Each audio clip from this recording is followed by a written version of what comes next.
तर आज आहे डे 11 ऑफ औषधी कल्प सिरीज. तर आज आपण पाहूयात बृहत्वाद चिंतामणी रस या कल्पाच्या घटक द्रव्याची ट्रिक. तर याचा संदर्भ ग्रंथ आहे भैषजची रत्नावली. तर याची ट्रिक अशी बनते, अभि सिंदूर लो सोने पर मोती रखो. अभि नावाच्या मुलाला काय म्हणते, कोणतरी म्हणते सिंदूर घे आणि जो तुझ्याकडला मोती तो कशावरती ठेव, तर सोन्यावरती ठेव.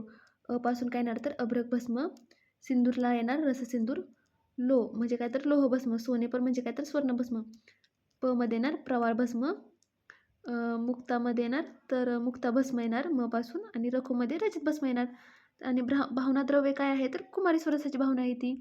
तर काय होतं, ट्रिक अशी बनते की अभि सिंदूर लो सोने पर मोती रखो म्हणजेच काय, तर अभ्रक भस्म, रस सिंदूर, लोह भस्म, स्वर्ण भस्म, प्रवाळ भस्म, मुक्ता भस्म, रजत भस्म आणि भावना द्रव्यार्थ कुमारी स्वरसाची भावना म्हणजेच काय, तर अभ्रक भस्माचे 2 भाग येणार आहे, रजत भस्म पण 2 भाग असणार आहे. त्यानंतर 3 भाग कोण नाही, स्वर्णभस्म, प्रवाळ भस्म आणि स्वर्णभस्म, प्रवाळ भस्म आणि मुक्तभस्म 3 भाग येणार आहे. लोह जे आहे ते 5 भाग येणार आणि रससिंदूर जे आहे ते 7 भाग येणार. तर अशी आपली ट्रिक बनते बृहत्वाद चिंतामणीची, जी आहे अभि सिंदूर लो और सोने पर मोती रखो.